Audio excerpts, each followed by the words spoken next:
오늘은 내가 너무 피곤하니까 다음에 이야기하자, 다음에. 어? 그의 말에 저는 충격을 받았어요. 제가 행복한 상상을 하고 있었을 때 그 사람은 저와 결혼을 다시 생각하고 있었다니요. 정말 어이가 없어서 말이 나오지 않았어요.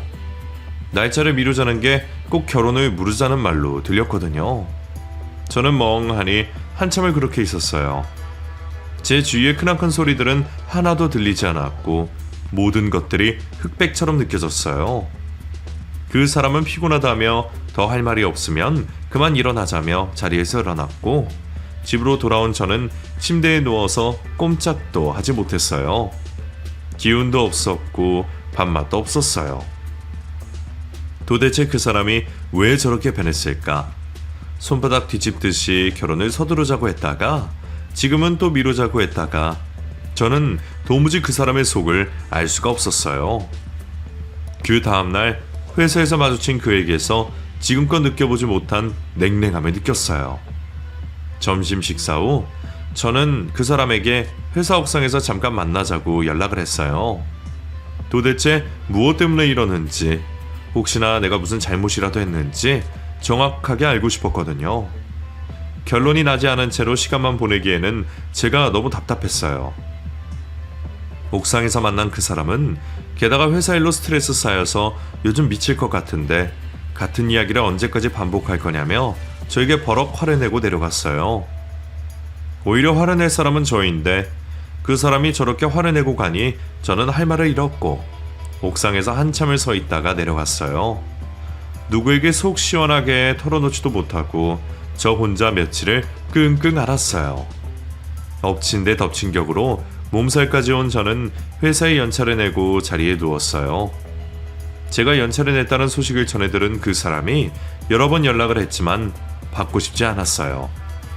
핸드폰을 무음으로 하고 어느새 잠이 들었다가 집 전화벨 소리에 잠에서 깼어요.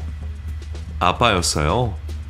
핸드폰으로 전화를 해도 안 받기에 집으로 전화를 했다면서 저에게 꼭 해줄 말이 있다며 이번 주말에 시골로 내려오라고 말씀하셨어요.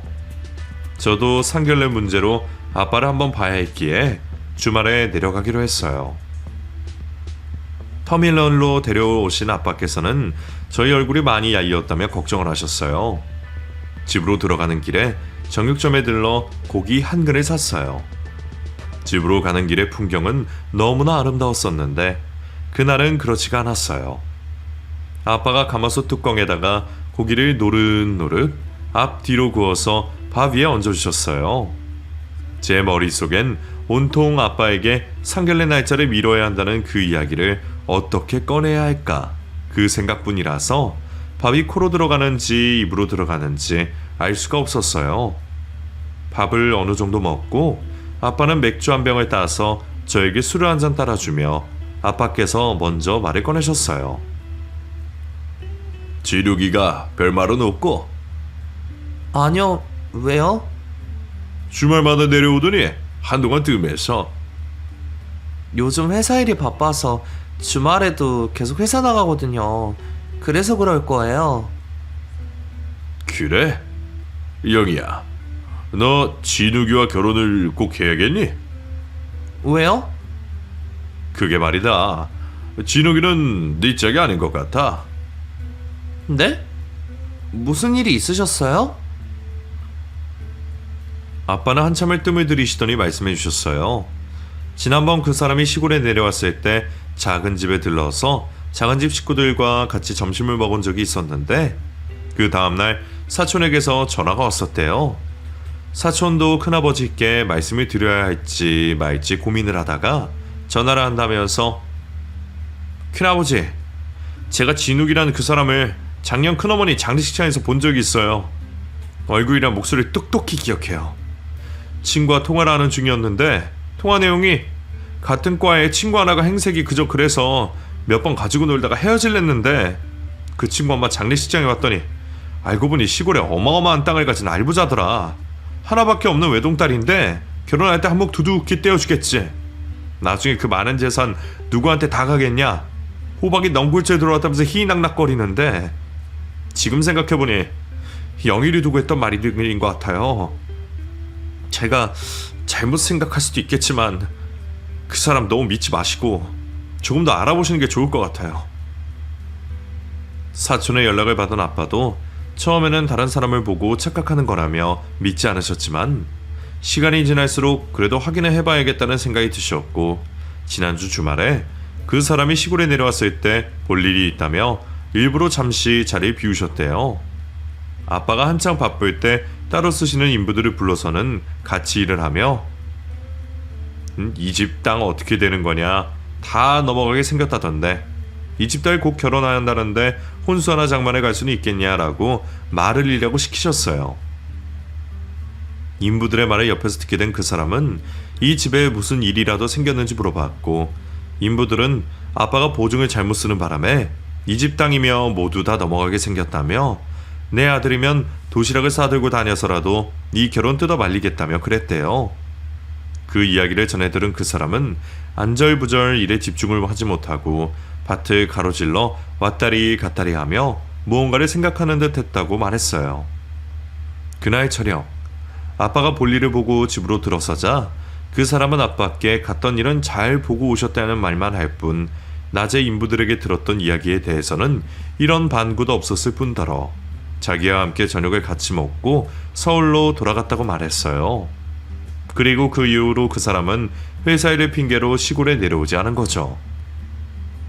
아빠는 그 사람이 시골에 내려오지 않은 이유가 다 땅 때문이라고 확신하는 듯이 말씀하셨어요. 아빠의 이야기를 들은 저는 처음에는 믿기지가 않았어요. 어떻게 하다 보니 회사에 바쁜 일이 그날의 일과 맞물려 상황이 그랬겠지 싶었다가도 사촌 오빠의 그 말은 저는 그 말에 무너졌어요.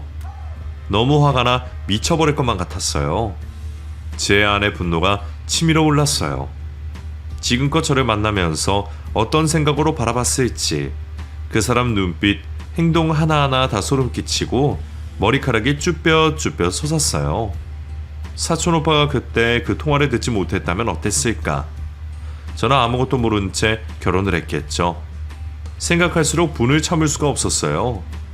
아빠는 아직 상견례를 하기 전이니 똥 밟았다 생각하고 잊어버리라고 하셨지만 저는 그렇게 할 수 없었어요. 저와 저희 아빠를 기만한 그 사람을 용서할 수가 없었어요. 아빠, 저 예정대로 상견례 할 거예요. 여기야, 내 이야기를 듣고도 그런 소리가 나오는 거냐? 아빠, 저 그 사람 절대로 용서 못해요. 그럼 어쩔 생각인데? 아빠는 그저 제가 하자는 대로 따라주세요. 서울로 돌아온 저는 그 사람과 상견례 문제로 만났어요. 시골에 다녀왔다는 저를 보고 아빠에게 무슨 말 들은 거 없냐며 물어봤어요. 저는 그 사람이 인부들에 들었듯이 똑같이 이야기를 해주었고 아빠는 자식에게까지는 피해가 가지 않겠다고 말씀하셨다며 결혼은 제가 그동안 벌어놓은 것으로도 충분히 가능하니 상견례는 예정대로 하자고 이야기했어요. 그 사람은 아빠가 지금 힘든 상황에 놓이셨는데 어떻게 우리 결혼을 서두르냐며 조금 천천히 생각해보자고 계속 이야기했고 저는 우리 결혼에는 아무 문제가 없다며 단호하게 말했고 더 이상 그 사람이 미루자는 말을 하지 못하게 입을 막아버렸어요. 집으로 돌아온 저는 어떻게 그 사람에게 시원하게 복수할 수 있을까 이리저리 생각해 보았어요. 그리고 친한 친구들에게 도움을 요청했죠. 제 이야기를 전해들은 친구들은 저보다 더 난리법석이 났어요. 사람 그렇게 안 봤는데 어쩜 그러냐면서 인간도 아니라며 무엇이든 도와주겠다며 저보다 더 일을 바득바득 갈았어요. 그리고 저는 상견례를 하기로 한 날 그날만 손꼽아 기다렸어요. 그리고 기다리던 그날이 왔어요. 저는 상견례 자리로 먼저 가고 시골에 계신 아빠는 시간 맞춰서 바로 오시기로 했어요. 약속 시간이 한참이 지났는데도 아빠가 오시지 않았어요.